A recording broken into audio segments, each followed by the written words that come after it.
you, and I'd love that.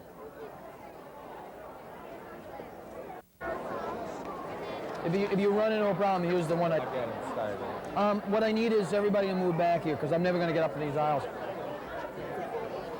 Clear them. They'll move for you. Tell them.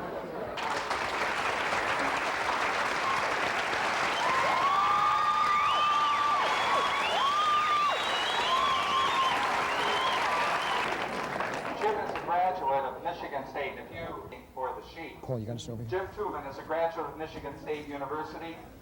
He's a National PM Magazine and the Charles Perrault Morning Show. He's been featured in News Chicago Sun 83 as a roadie with the rock group Journey. Would you give a warm welcome?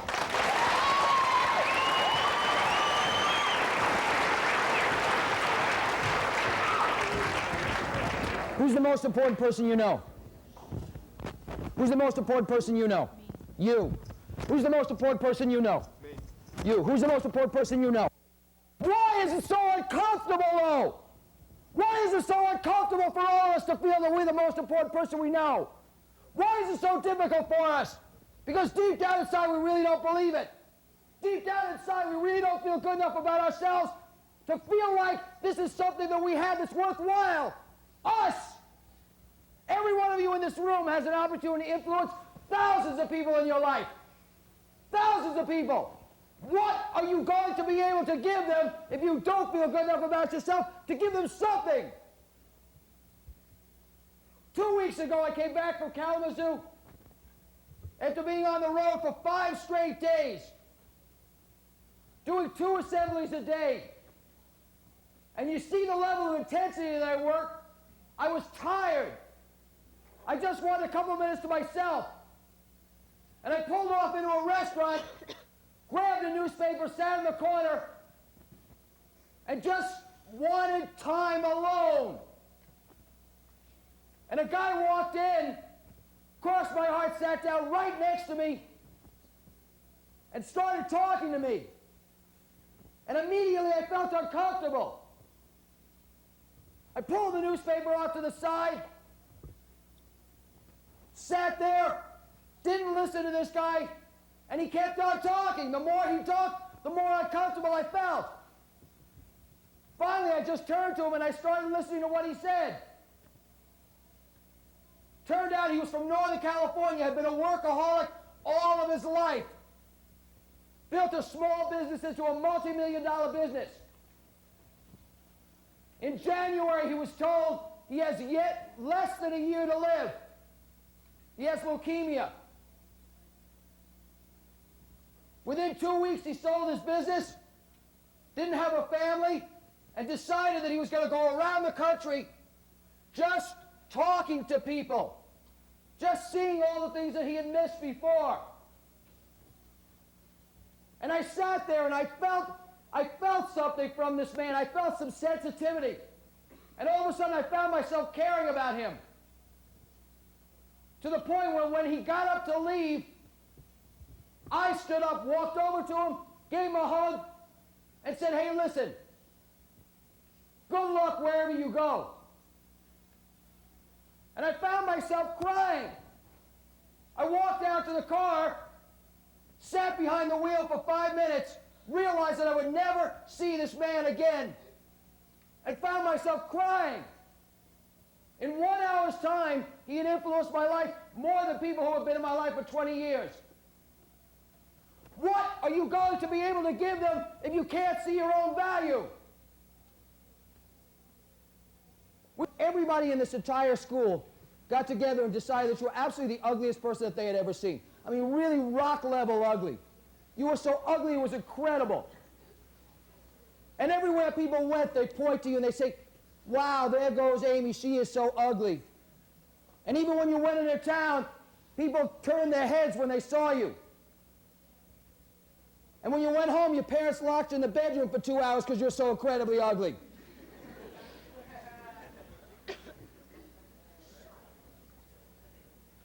Amy, how do you feel if enough people tell you you're ugly? Bad. Actually, the reverse is true. Amy is really attractive. So let's assume that everybody in this school got together and said, "Wow, Amy's a great friend. I love being around her. She's just tremendous." She's always willing to listen to my problems. She's always understanding. She's always there when I need her. How do you feel if enough people tell you you're great?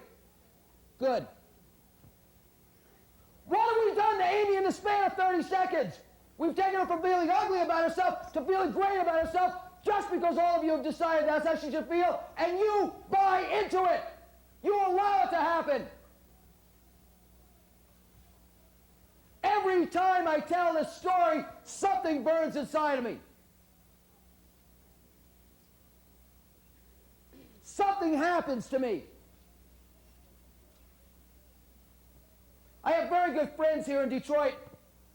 I've known them 11 years, just about the time that I've been here. And they're like family to me. They leave the key under the mat. If I'm anywhere near the neighborhood, they just say stop over, drop over for dinner anytime. Don't even bother to call ahead.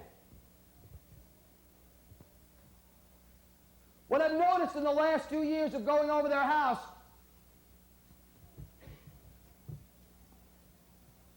this boy at first would rebel. Get off my back, Mom. Leave me alone. Why? Sometimes he just walk 2, 3 o'clock in the morning. I know because they got me out of bed a couple of hours later. Opened up the front door. The bathroom door was locked. They broke the bathroom door. This 14-year-old boy had hung himself in the shower. And there's a big note on the outside of the door. It said, but you didn't like me anyway. I can't bring that boy back. I can't tell him it's okay. Can't tell him not to accept the put-downs. I can't tell him he has a value.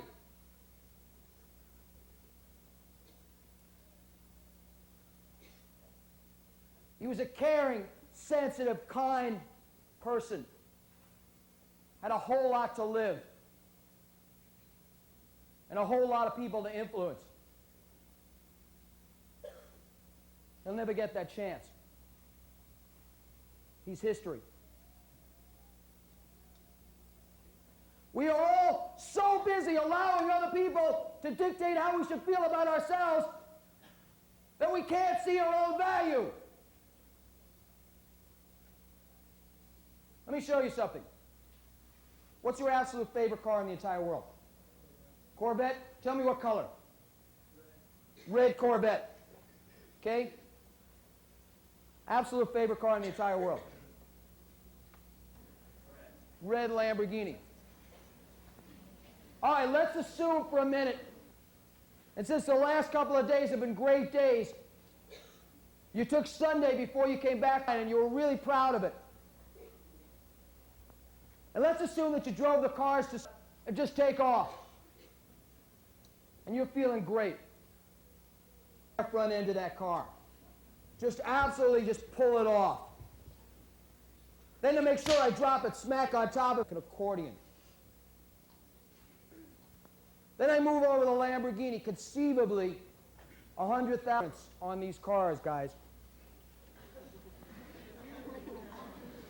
You have 41 months of payments left.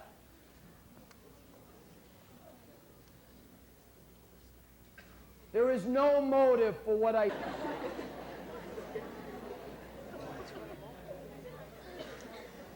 reasonably creative.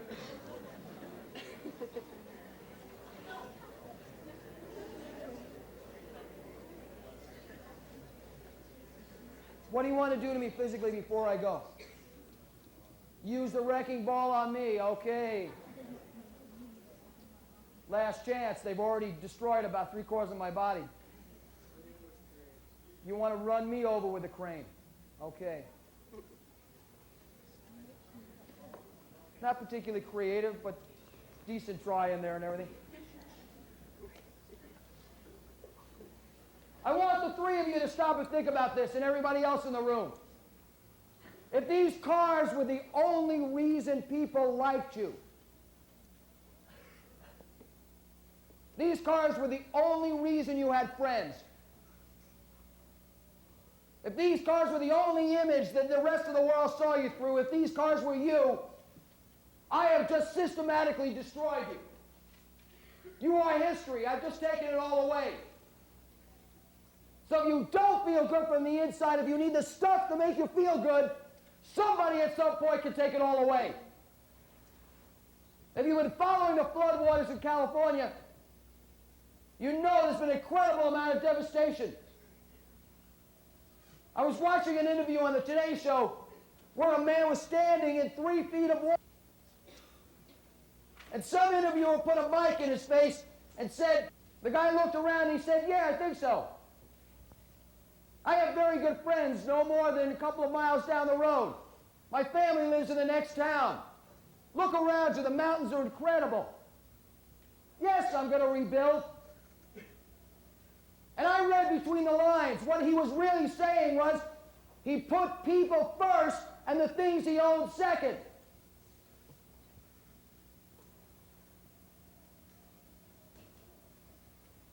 That point was never driven home clearer to me than 5 years ago working in the earthquake area in Italy.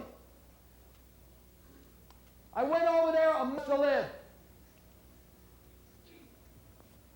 2 weeks ago, I was spoke at a conference at Alma College to a youth leadership conference for a basketball game in the fog.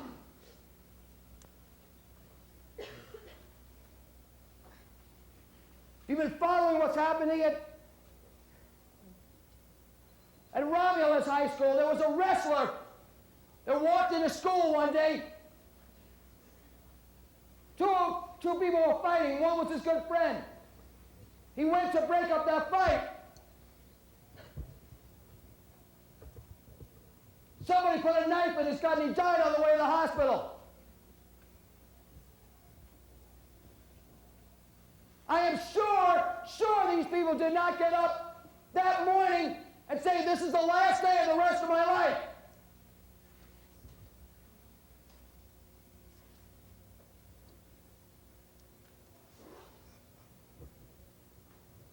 Yesterday I was driving down 696 and I saw a Cadillac that had crossed over the divider, and from the look of the impact with that car, with another car, it looked like both cars, the drivers didn't make it.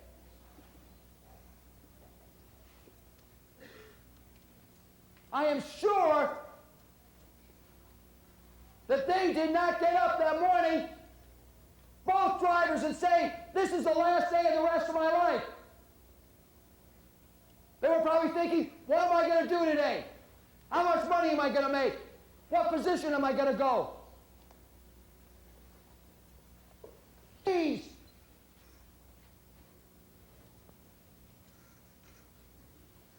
And most... All right, stand up, please. Do me a favor, tear it in half. Thanks.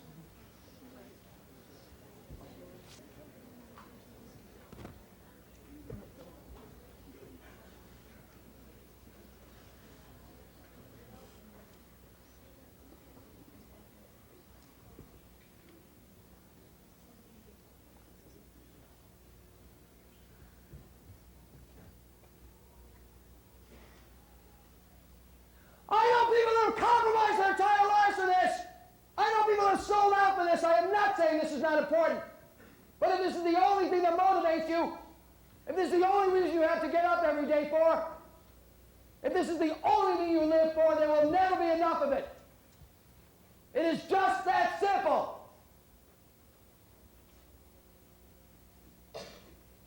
Dick, how many people do you know that are really fulfilled and happy in their lives? How many people do you know in your life? 1,000.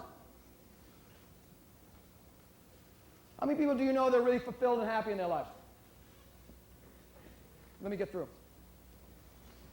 How many people do you know that are really fulfilled and happy in their lives? Yeah. 20. How many people do you know in your life? 1,000. How many people, sir, do you know that are really fulfilled and happy in their lives? Good for you. How many people would you say? 500 that are really fulfilled and happy in their lives? Good for you. Boy, that's an unusual thing. How many people, sir, do you know that are really fulfilled and happy in their lives? Half a dozen? How many people do you know in your life? Thousands. I would like to be one of this man's friends who said he had 500 people that were fulfilled and happy in his life. But more often than not, I hear 5, 6, 7, 3, 4, as opposed to thousands of people know. Stop and think about that. In this room now, there are probably 400 or 500 of you. Based on the odds of just 3 people that we talked about, chances are 3, maybe 4 of you are really going to be fulfilled and happy in your lives. It's going to be you. It's going to be you. It's going to be you. It's going to be you. It's going to be you. Who knows? Who knows? And who knows how much time you've got?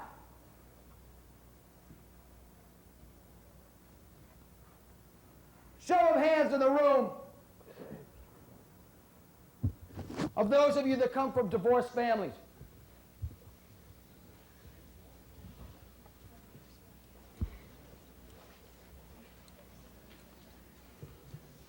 Now, individually tell me, raise your hand and tell me why you think there's so many divorces in this country today. Yeah. Lack of communication. Anybody else? Yes. Get married what? Get married at too young of an age. Yes. They didn't know each other. Yes. People aren't sure of themselves. Yes. They changed. Yes. Understanding. Anybody else? Yeah. Not enough love. Yes. Too much caring about yourself and not of others. Yes. Not ready to handle it yet. Not ready to handle it yet. One more. Yeah. They didn't know the real person.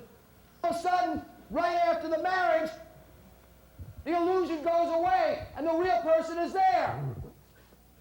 And maybe, just maybe, it wasn't the person that they married there in the first place. They were just hiding.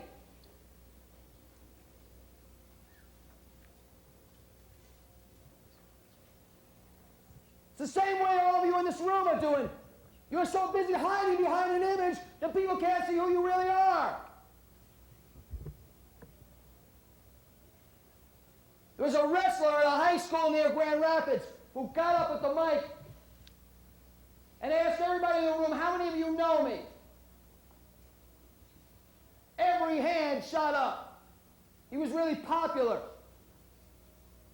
Because he was an all-state wrestler, he had already built an image. And he said to the entire school, he said, none of you know me.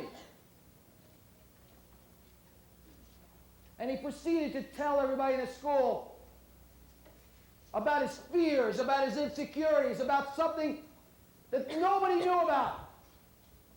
And he shared who he really was.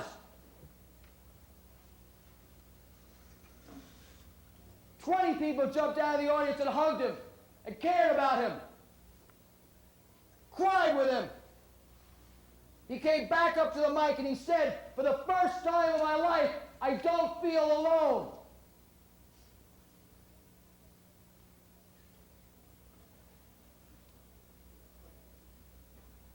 Raise your hand if you have a best friend or 2 best friends.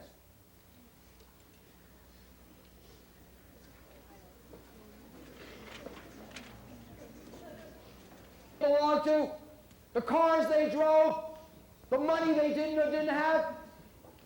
Now, one of you in this room mentioned that. And let me show you something else.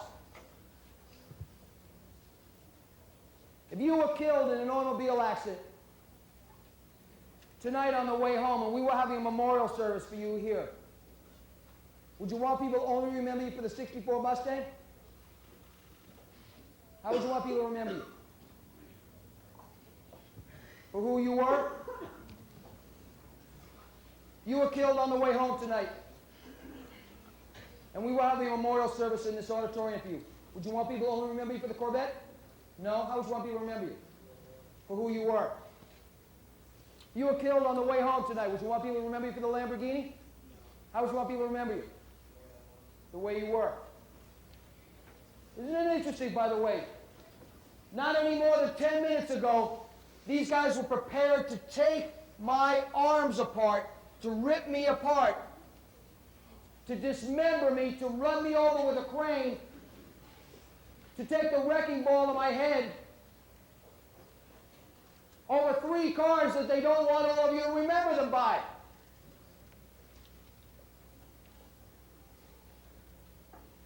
We complicate our lives. It is so simple. Every one of you in this room, stop for a minute and think about how you want people to remember you. And then put it up at the top of the priority list in your life. If you want people to remember you as a great friend, be a great friend. If you want people to remember you as a caring person, be a caring person. If you want people to remember you who you are, be who you are. That is not to say, don't go after the cars. That is not to say, don't go after the great jobs. That is not to say, don't get a lot of money. Look at how you want to be remembered and put it up at the top of the priority list.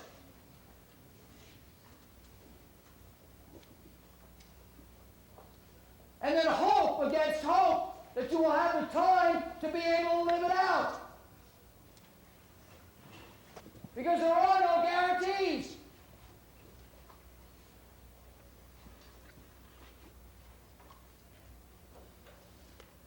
Raise your hand in this room if in the last year you've been to a funeral.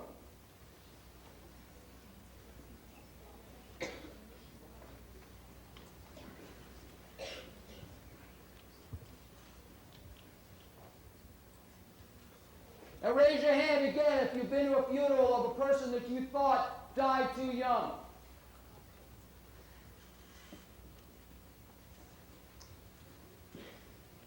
Was devastating for you. There are no guarantees. So if you're waiting for them, they are not going to happen.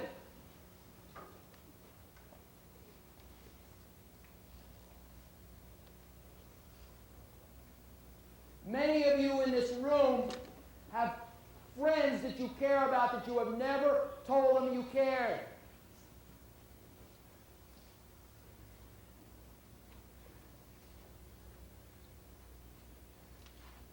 I got a letter. The 2 girls who were killed in an automobile accident, I got a letter from one of their best friends who said,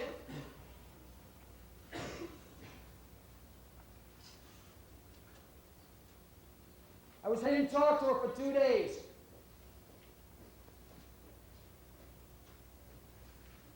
And I thought that I would go over to her house first thing in the morning, the night after the basketball game. She'll never be able to do that.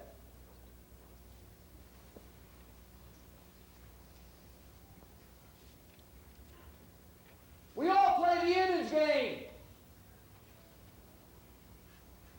We all keep the walls up so high that we never tell each other how much we care.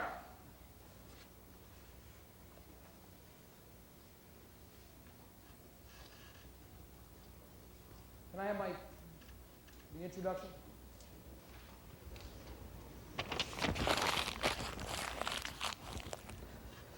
This is not me. This is the image. This is what I did. It is not who I am.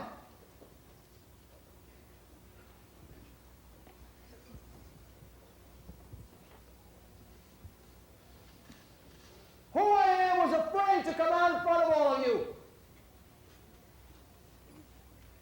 Who I am before every talk walks to the back and paces and try to find the courage just to walk out in front of a group. Who I am changed schools 5 or 6 times. Didn't speak to anybody, looked around for my friend, realized he wasn't coming, went over and got that same fear, that same shyness, that same insecurity.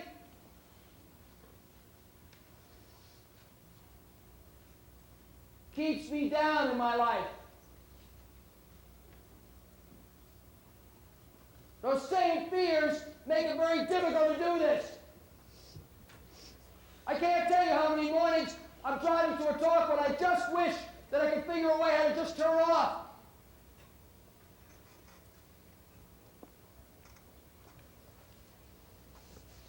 Because the same feelings are inside. The same scars are there.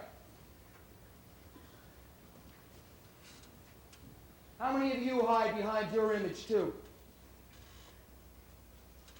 Real easy to do. And the question is, how much time do we have left to let somebody...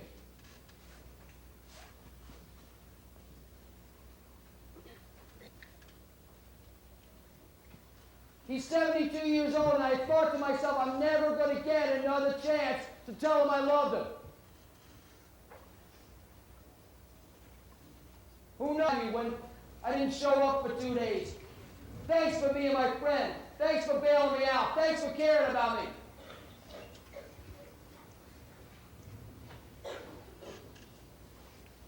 Thanks for spending a night with me when I tried to take my own life.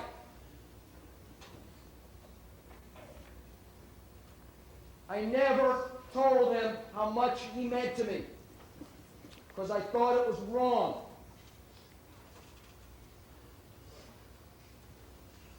Anyway, I was having lunch with him and I decided I'd take the courage. And I walked around the block. Got there half an hour early. I walked around the block for probably 45 minutes. And I got there 15 minutes late. And the first thing my father did was jam me. Because my father's a real... For the first time in my life, I watched my father cry. I watched it, I looked in his eyes, and all of a sudden he just let go. And it gave me permission. Ran out to the phone, called her father in the hospital, told him how much.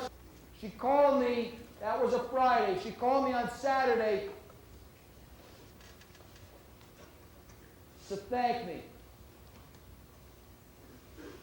To thank me because she never would have hands in the room if the person who you went to that funeral for, of somebody that you thought died too young, that you didn't get a chance to say goodbye to them.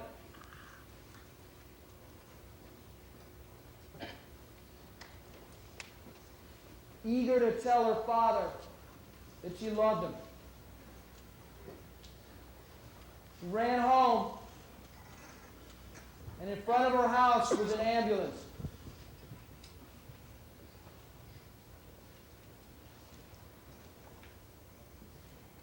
Father had dropped dead of a heart attack while cleaning the garage. He was 38 years old.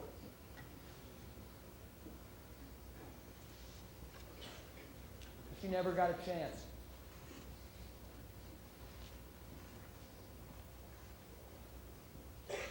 So in a couple of minutes, all of you in this room will get a chance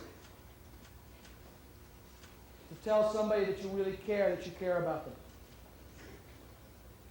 Because know that there is no guarantee that they will make it home tonight.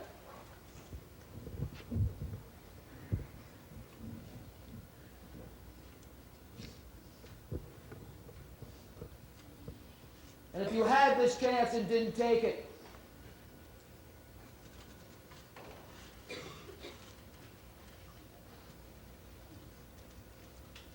you realize how empty it is.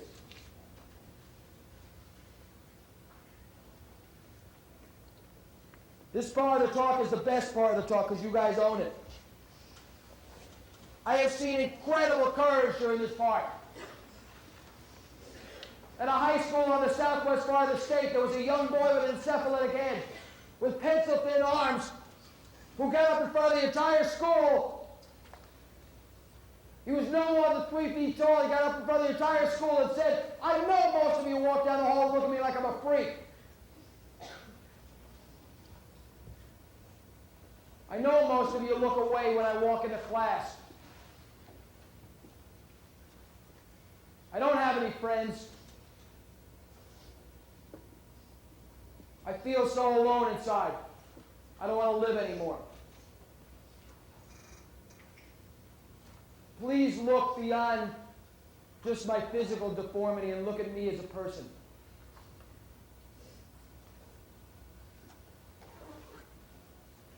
"50 people jumped out of the audience, hugged him, cried with him, cared about him. He came back out to the mic and he said, 'This doesn't change my appearance.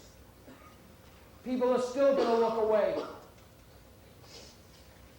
But I want all of you to know that at least for one time in my life, I really felt like I was cared about.'"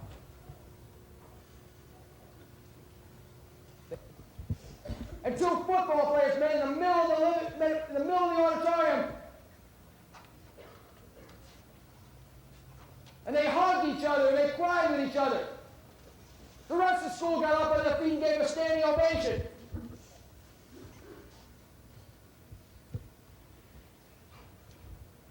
I was taught that was wrong. I was taught to show that feeling was wrong. And I spent most of my life alone.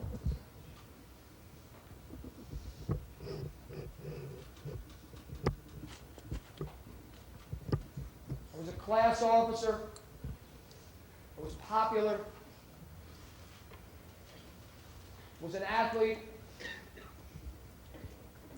And I tried to kill myself 3 times.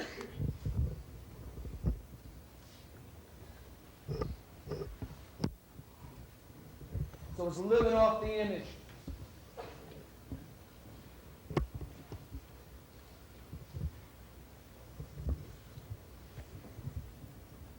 Many of you are living off the same image. Many of you in this room feel like piece of furniture. You show up at school, eat lunch by yourself, take a bus to and from school by yourself, sit in a class by yourself. Maybe somebody comes up to you and talks to you, but it's usually about classwork.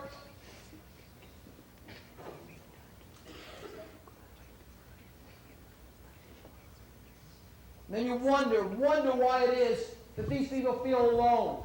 And wonder why it is these people are prepared to take their own life. All of you can be really cruel to one another.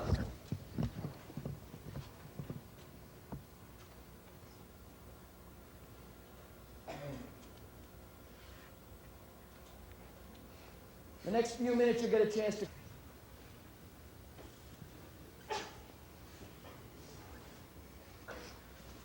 The biggest part of this program is the support that you give to each other.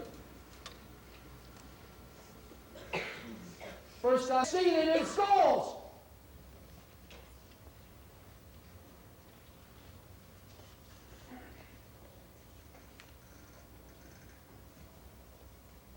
I have seen people get up at the mic during the sharing session and apologize to an entire school for putting somebody in your life you care about, that there's no guarantees they're going to be here tomorrow. We all assume magically that we're going to reappear here. And then we're real surprised when somebody doesn't.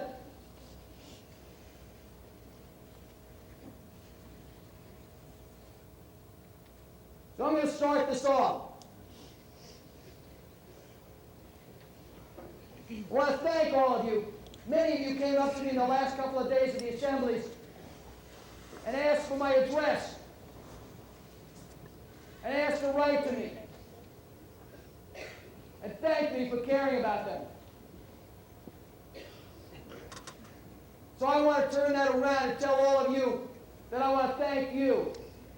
Thank you for giving me an opportunity to stand up here and be myself. Not the image on the piece of paper, not the illusion, but who I really am. To tell you what my insecurities are, to tell you what my fears are. So that in the hope that if some of you... Dick. School said, well, I guess you're going over to clean up that other school. That's what they thought I was going to do.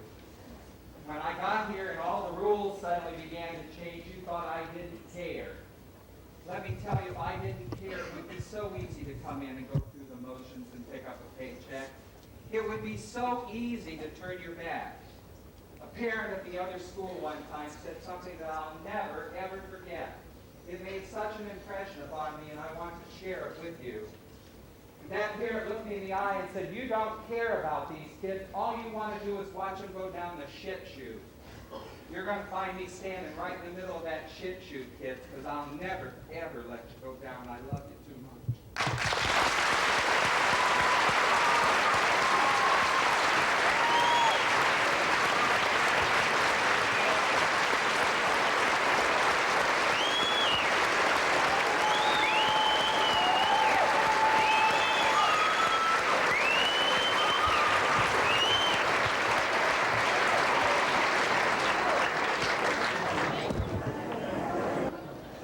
You up next.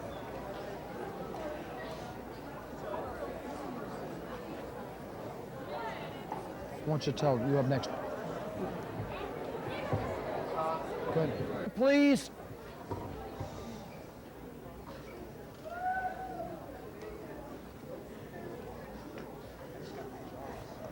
Go ahead.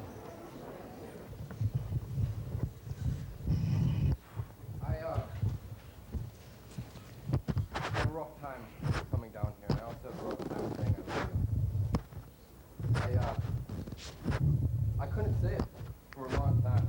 I've had my feelings in a little box inside me for a year now, and I haven't been able to say I love you or cry because I'm a man and I'm not supposed to cry even. But I sat a little less than a week ago in front of my grandfather, who was dying. I sat for 12 hours and watched this man die. And I never said, I love you. It's real hard to say you love you. And I think that anybody in here that has a friend, a best friend, somebody you know, should just tell them that you care. Because it means so much. And don't do it kidding around either. Because there is no guarantee they're going to be there. I lost my little brother about 6 months ago, and I never got to tell him that I love him. And you know, little brothers and sisters are always there, right? Well, they're not always there. And in the last 3 assemblies, Mr. Truman here has told me that his brothers never told him that he loves him. And I plead with this man right here that he goes and tells him that he loves him, because it means so much. Because I was going to kill myself. And that's very embarrassing to me. And I have no problem crying now. This man brought it to me that I can cry and that I can say I love you. Mr. Smith's a great guy. I just thought I'd tell you that.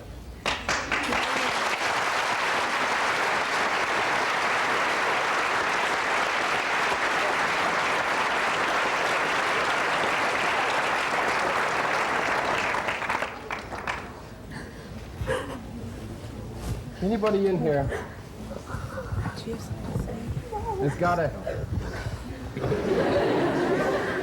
little brother or little sister? You know how they can be. You know how they're always there. And especially if they're like 4 years, 5 years younger, 3 years. You don't want them to be around you. You know, it's like, back off. You know, I'm going out. The brother stays home. He'll be there when I'm 21, and then I can play with him, right? They're not there. They're not always there. It's kind of like friends, too. You kind of get busy, and you really start doing things, and you kind of forget about old friends. And my life's been really busy and really messed up for the last year. And I'd just like to acknowledge two of the friends that I grew up with, Jeff Diamond and Ron Arnoldi, that I forgot about in the last year, that I really love. All right.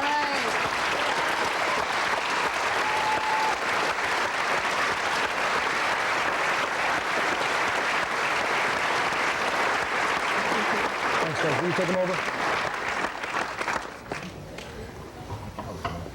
We got it next. Hi, my name is Pete Morrison. I know a lot of people in sophomore class. Most of you know me too. And I was here for the second and third hour session today. And I was sitting in the audience listening to this man about what he was saying, but we haven't got all that much time. And that there's no guarantee. And that made me think back about when I first heard that our friend Dave Dursey had died. And that struck me just like it can't be happening. But there it was, fact plain and true in my face. And I didn't know him as well as some, but I felt such a loss for that, because never had a chance to tell him, you know, just exactly how you felt about him, a chance to say goodbye. And after thinking about that, I just like to say that I have what I consider two of the greatest friends in the whole world to me. You know, Alex Slumberg and George Walsh. They have been with me through all sorts of thick and thin, hard times, and a lot of good times. And just being able to share with them, it is the greatest feeling you can have, to be able to share things with your friends. You got to treasure that. Tell them about how you called. And after come down here, tell anybody in this room I love them. I can tell anybody. Bring someone up to me and I'm gonna tell them I love them. My little brother's up there right now. He's up there going, no, I don't want to come down there. Last week I got in a car accident, and I called my house. My brother answers the phone, and I'm out there where the car accident is, and next thing I know, my little brother's up there. You know, I know he was worried. I know that he shows a lot of love for me. It takes a lot to get up here in front of all you people and tell my brother that I love him. My brother was so worried, he called my aunt. My parents weren't home. My brother was worrying so bad. And I know that he loves me. And if he wants to stay up there right now, just, you know, I'll go up there after him.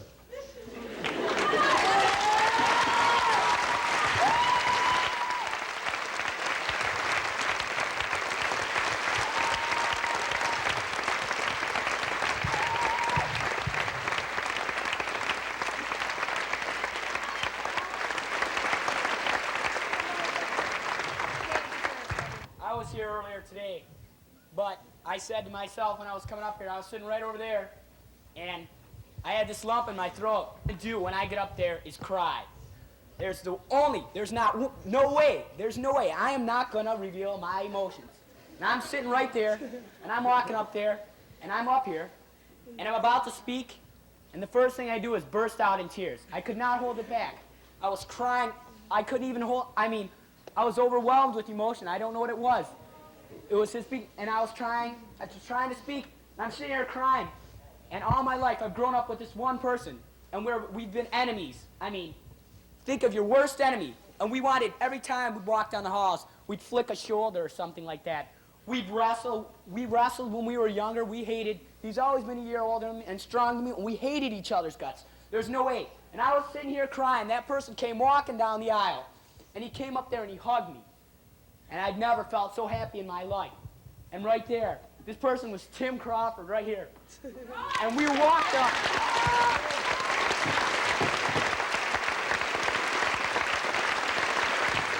And still there's another who I didn't get along with. That's Mike Fernandez. I mean, we just didn't get along. I don't know what it was. Maybe because Scott and I had a little ruckus or something. But it was Mike. And I tell you, if you're sitting in there and you have something to say and you're too scared to get up here, once you walk, I've seen the toughest of kids get up here and speak and cry.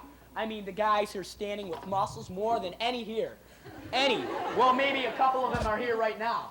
But still, they walk up here and they extended their love to each other right in front of this whole crowd. And you can get up here too. I mean, I'm so happy right now to say, come up here and say it right now. Yeah.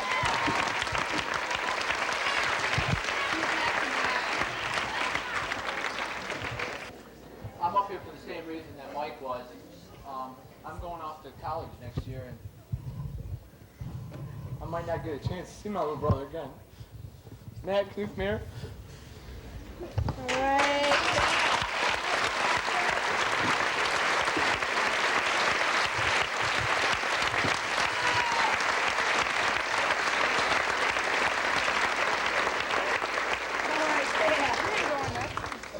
right. All right. My name's Tony Olivas.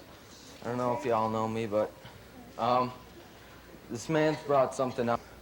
My dad's been on the operating table because he's had a heart attack, and I don't know when he's gonna go.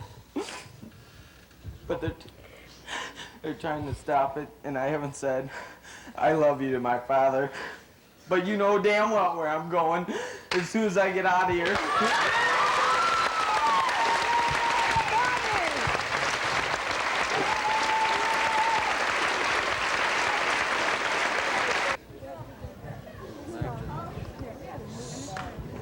My name is Kira Gross. Sunday, she lost control of her horse, and he ran under a tree. A tree branch hit her in the face, and we didn't know she was gonna, to lose someone you love. And it's really easy to forget what's important to you, so don't.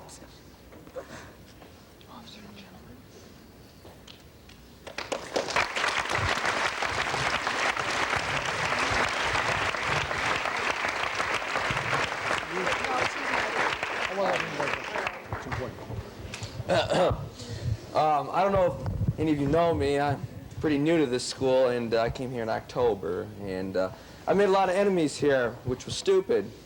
Had a lot of troubles here, which was, bad. And I really didn't care too much for the people here. I would call them names, give them dirty looks, look down on them, the way they dressed, call them names, hicks, this and that, all this kind of stuff, And then it started to catch up with me later.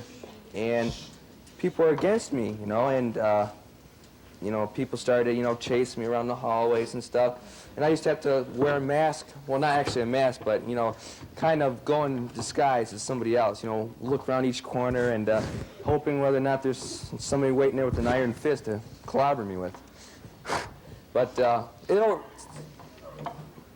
most of that overcame, and it's been getting a little quiet around here, which has, been good for me.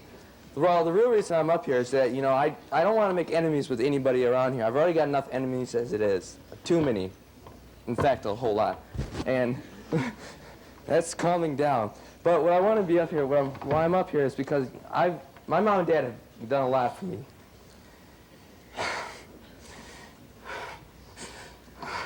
Okay.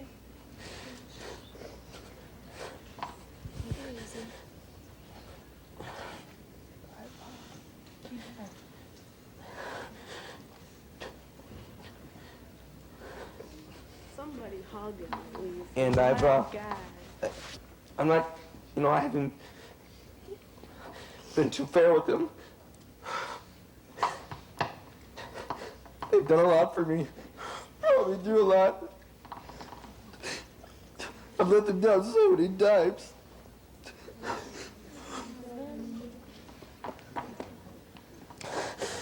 I'm doing bad in school right now. I'm doing bad at home. They mean so much to me, and I never told them that I loved them. Never once. Never told my mom I loved her, my dad, or my brother. Never once told them I loved him.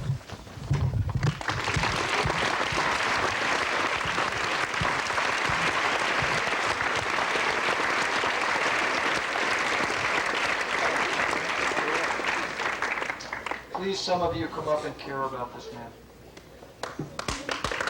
I know how difficult it was. And while you're up on your feet, because you've been sitting here a long time,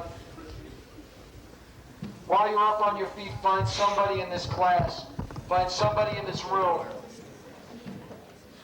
and just walk over and in your own way, whatever it takes, whether it's a handshake, whether it's a slap on the back, whether it's just saying I care, find somebody in this room to care about now.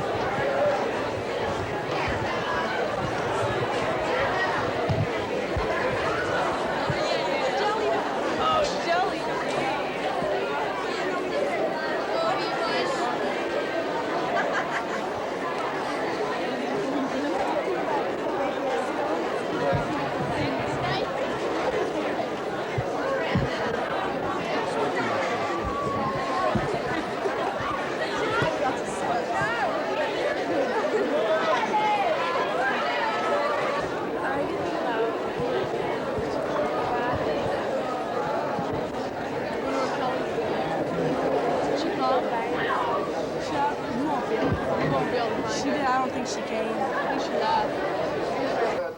I'm the new kid at school, and believe me, it's like going through a brick wall, getting used to a new school, new grading system, making new friends. And in the 9 months that I've been here in my life, and a lot of them are here today, and I just want to say, I care about you all. I will wait here as long as it takes, as long as there are people that want to share.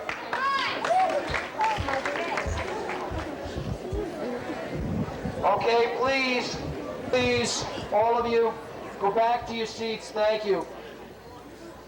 Thank you for caring about each other. Mr. Smith, a standing ovation. I stood up and I walked out of this room.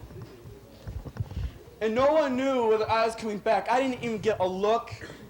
The only thing I got was my friend Joe at the door gave me a little punch. And nobody knew that I was going out there to sit in the middle of the road and wait for someone to squash me, or that I had a gun in my locker and was going to blow my head off, or that I was ready to go drown myself, or nothing. I never felt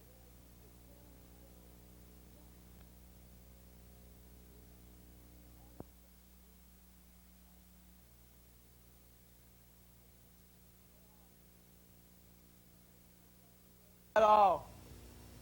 Not even my best friend. I can't even tell him the truth. I lied to everyone. Every day. I remember I was in 8th grade, I was going out with someone, and they told me they were trying to kill themselves, and I was so mad that I didn't talk to them for a week.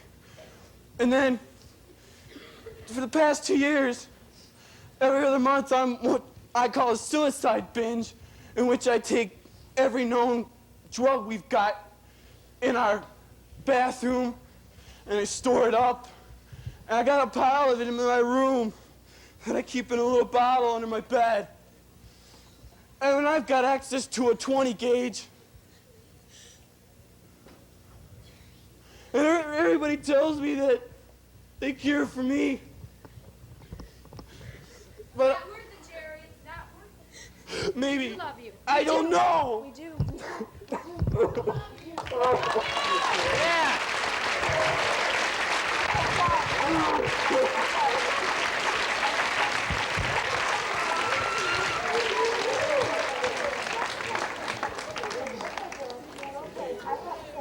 know everybody ever said to me.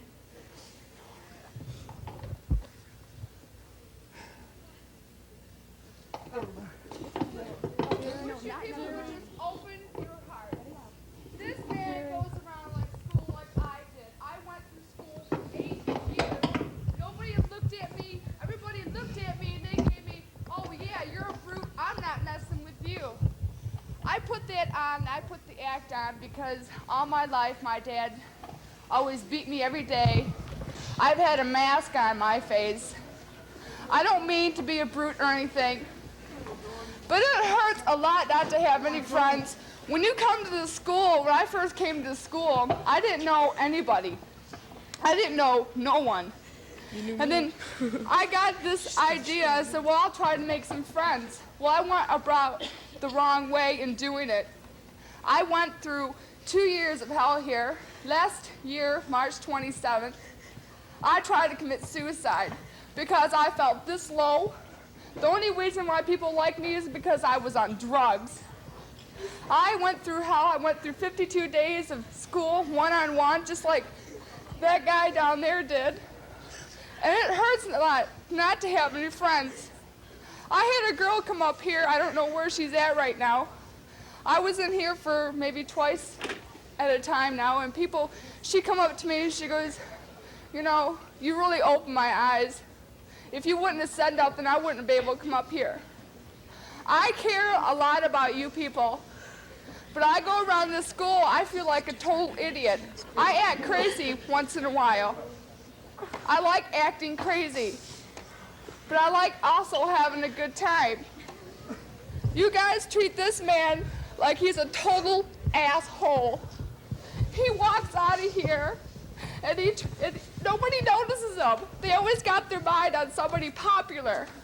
Well, I'm tired of that. This school has a bad attitude. You have to be popular to be in a group. That's true. I feel that way. Okay, let the sophomores talk. Let the sophomores talk. We're together.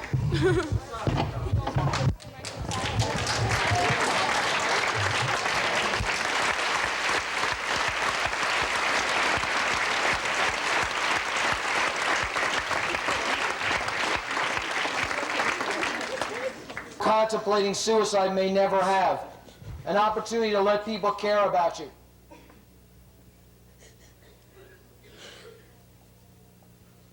If you are sitting out in this audience and you are thinking about suicide,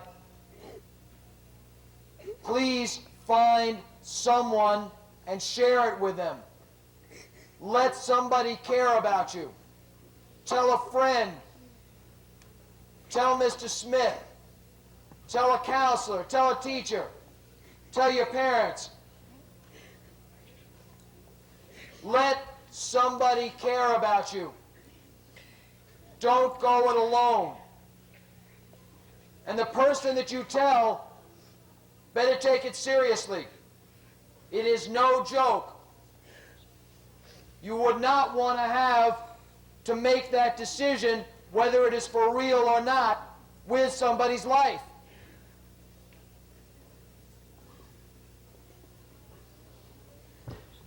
Don't go it alone. He had a chance to have somebody care. And if you see somebody walking down the halls, and maybe they've got their head down, if you see somebody that's having lunch by themselves,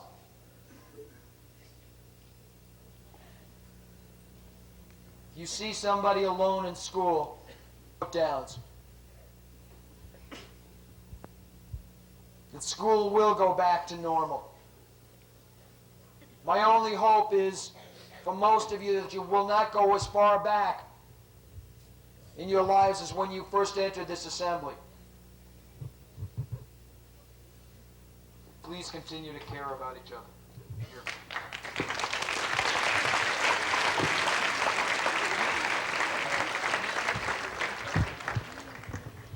When I was in 8th grade,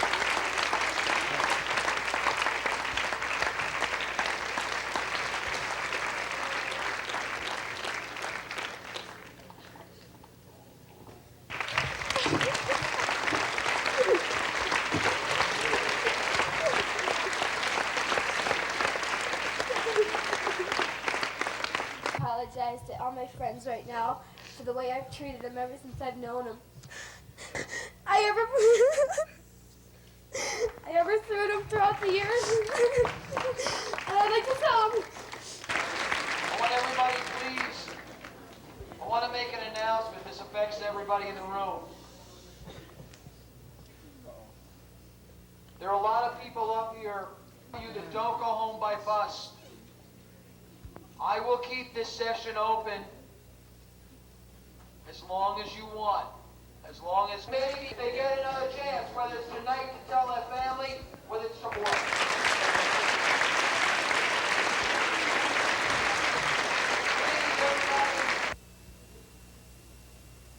Lennon came out of the side curtain. There were 75 people in the room, scattered in seats just like this.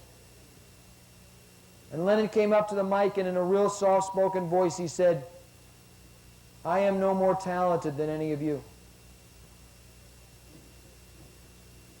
And I nudged the guy next to me and I said, "What did he say?" And a lot of other people said the same thing. They kept mumbling. "What did he say?" I couldn't hear him. And Lennon came back up and in a loud voice said to everybody, "I am no more talented than any of you." And a guy in the back said, "John, how can you say that to us? We're nobodies. The world is singing your music. Your concerts are standing room only. You're making a ton of money. Everybody loves you. How can you tell us we have not had one song published?"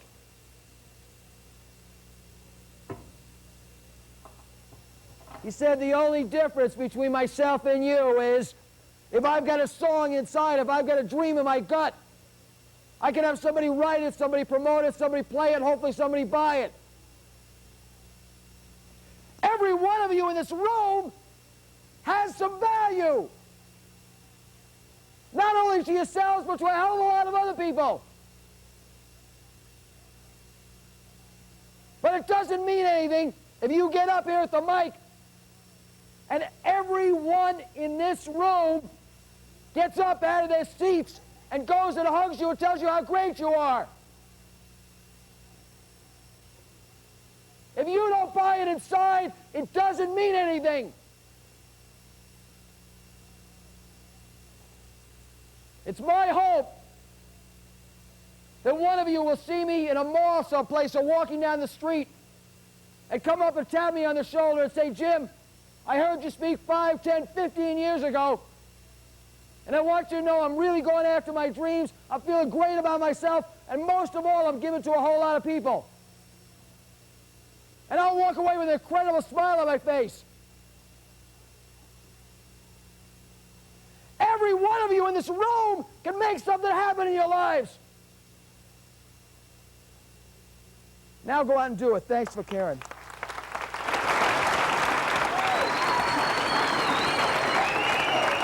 Thank you for caring enough to come. Oh, wait a minute. Wait a minute. Just stand for one, just as 2 seconds.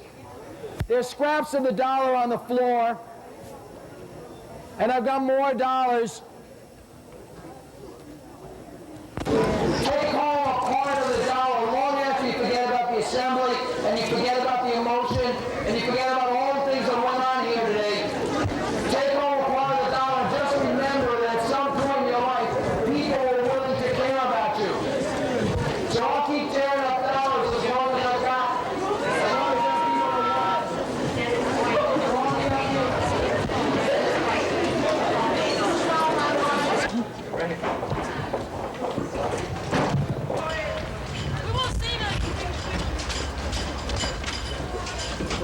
Here my hand. Take a picture over here. Bring it over here. Hey!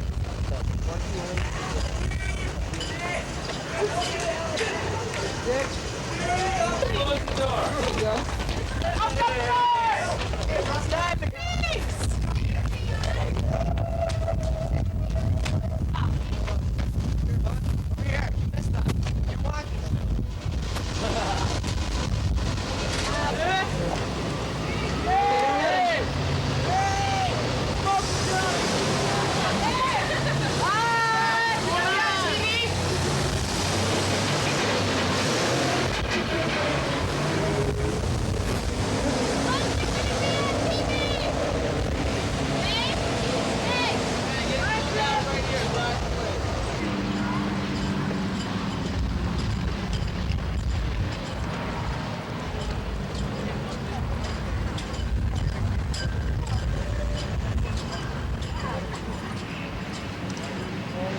Only. How many kids want to reach out to somebody? That's what really struck me, how much pain is Yes. there. Yes. The teen years are painful years. They're adjusting years, and I think we adults who made it feel, well, they'll make it too. And there aren't enough counselors in the world to counsel every teenager through the teen years. I think what I wanted to prove is that they can reach out, and it peers, adults, whoever, and just say, I hurt, and somebody will listen. It's just been amazing. I knew what was going to happen at these assemblies, but it was a million times better than what I had hoped for. You know what I was amazed too, is you getting up there and speaking as you did. Now, most principals aren't going to do that. I feel comfortable doing that, but it's probably because I have about 25 years in education. I can make fun of myself. I can laugh at myself. Couldn't have done that 25 years ago. That's what I was trying to say to these kids when I came here 6 months ago. I said, you've got to care. Well, I didn't mean just about the building. They need to care about each other. We're not a particularly cliquish group of students any more than any other high school. But I could see that, and it bothered me, and I want them. And I think you could see today, with kids giving support and caring, it wasn't jocks supporting jocks, guys supporting guys, gals supporting gals. It really went across the whole makeup of the membership of the school. Now, how do you think this is going to affect these kids? Like Mr. Tooman said, now you're on a natural high. What happens tomorrow when they come to school? That's what I've been worrying about ever since I knew that Tooman was coming. I don't believe in dog and pony shows. I don't believe in one night stand and then it's all over and tomorrow everything goes back. I think, again, that's the responsibility that we've got to see. I think we've got to see it on our staff. We've got to see it in students. Kids have already been coming to me. We want some parent support groups. How can I begin talking with my parents? Now it's them wanting our help rather than our trying to force something on them. I think we'll be successful. I think there are many ways to go. I know this. There's not a person that was in this school that was at any one of these assemblies that will be the same person tomorrow. You can't hide behind subjects. Kids that I think will be able to reach out to other kids. I think the counseling department will be swamped, but everybody's got to counsel. Everybody's got to help everybody in this. And I think that's what Jim is saying. Yeah, everybody's supporting each other. Absolutely. What do you think that schools can do or parents can do to eliminate some of the pain that we saw today? Life is painful. We can't eliminate death. You know, we can't eliminate accidents. We can't eliminate terminal diseases. We can't eliminate fights between teenagers. That's part of it, but we can help heal. That's the thing that I think we've got to be able to do. We can be healed and we can care about each other. I think today we see so many examples of hurt on the media, in all sorts of media, and we're almost to the point where it doesn't make any difference to us. Yet these are kids that we sit right next to day after day that are reaching out, that are saying, help me, not somebody, not somebody miles away, but I'm right here. I just think it's great. I'm really pleased with the response of the students. I love them. Aw. Yeah, it's hard to walk away from that. And it not, is. God, when some of the first boys, I'm finished. And then that one boy who got up there and said, he had the pills around his house and all that kind of thing. You're like, oh. Right. And that goes on right under everyone's nose. And, yes. They tell me that, kids are under more pressure these days. Do you think they are? Do you think that's true? Because you see more teenagers committing suicide, and I'm wondering why. I think expectations more than anything. I think not only their expectations, but parental We live in a community that puts a high value on education. I mean, our kids have to succeed educationally. Their parents expect it. They are not the West Bloomfield, Birmingham, that we can buy you a company if you don't do well in school, kid, or we'll find a vice presidency someplace. These kids, for the most part, are blue collar. Mom and dad want more for them than what they have. That I have no illusions about that. But let me ask both of you a question. Tell me the teachers in school, high school, college, graduate school. Tell me how many teachers you can remember that made a difference to you, that really made a difference, that you remember, that you can key in right now. I could probably pick up 3 or 4 in high school. Okay. How many people? I'd say about that too. Yeah, in high school, well, no, but about 4 or 5 at college too. Okay. To have what this is all about, then I hope that educators will look at these feelings issues in kids and make a commitment to do what I call the 30-second interview. I mean the 30-second counseling session. And that's when you walk down the hall and a student passes by and you look at him and you say, how you feeling today? And the student says, well, yeah, listen, I'm not feeling so great. Or this is the reason. I got a problem with a relationship, I got a problem with a grade, I got a problem at home, whatever.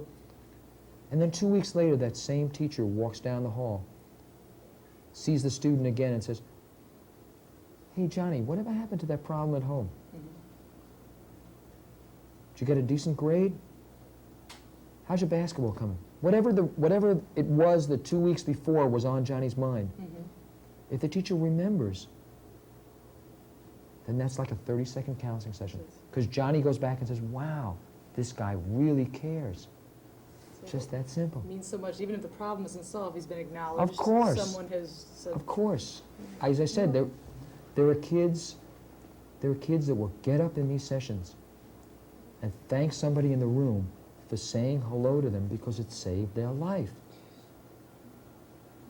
They just want some contact, some reason not to be alone.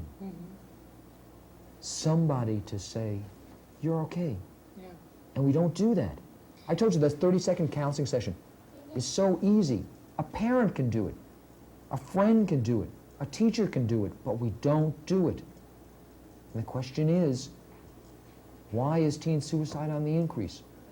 Why are so many kids feeling alone? Why does an assembly go on like this for 6 or 7 hours?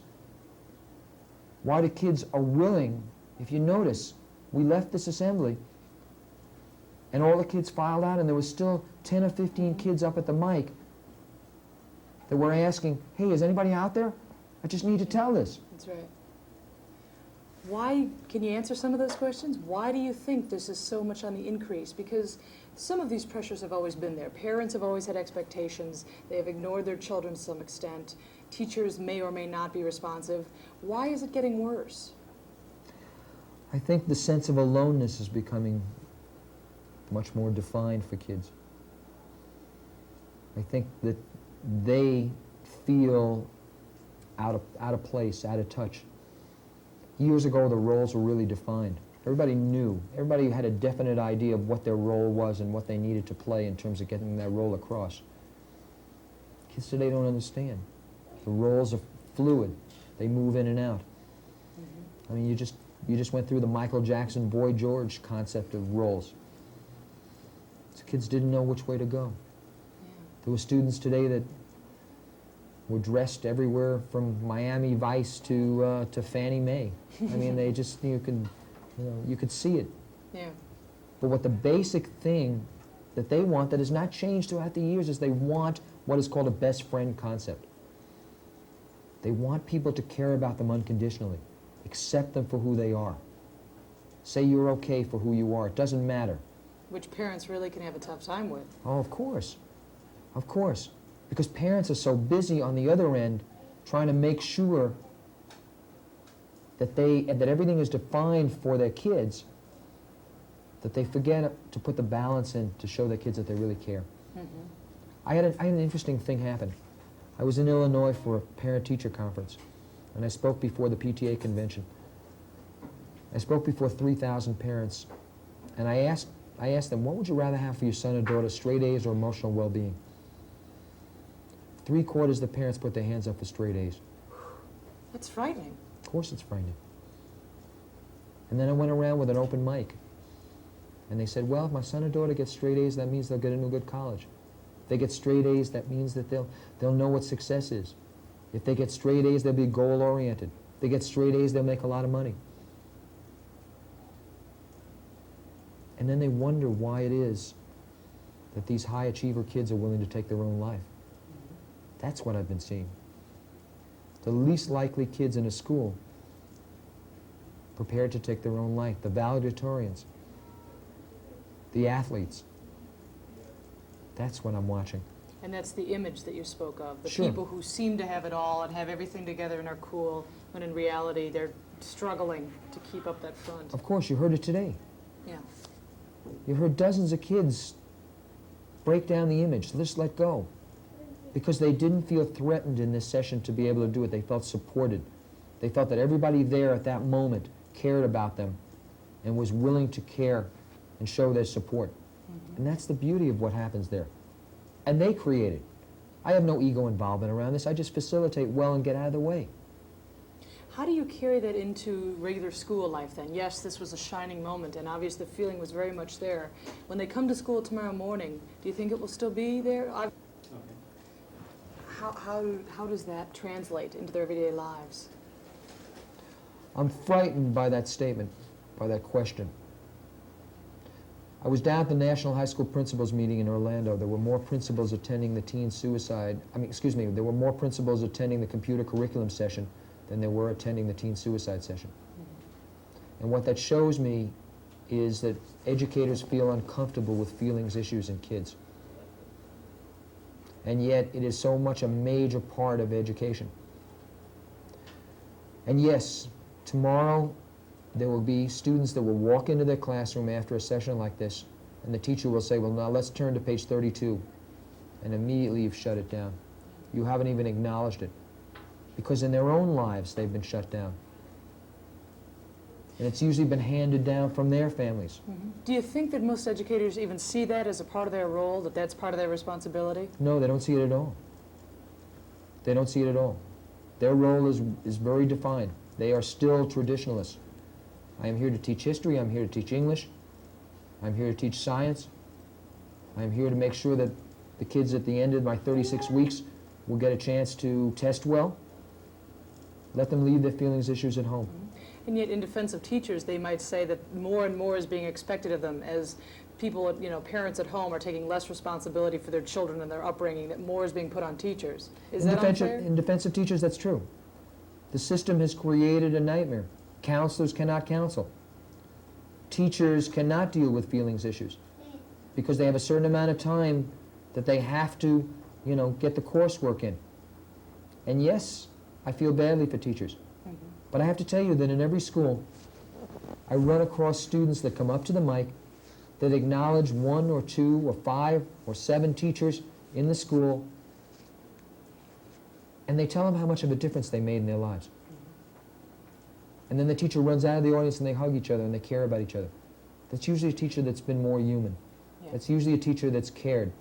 That's usually a teacher that's looked at their students more than names and grades on a ledger. And so I encourage educators to do that. I told you, this 30-second counseling session is just that simple. Just caring about somebody and asking. Of course. Of course, because you'd want that in your own life. Right.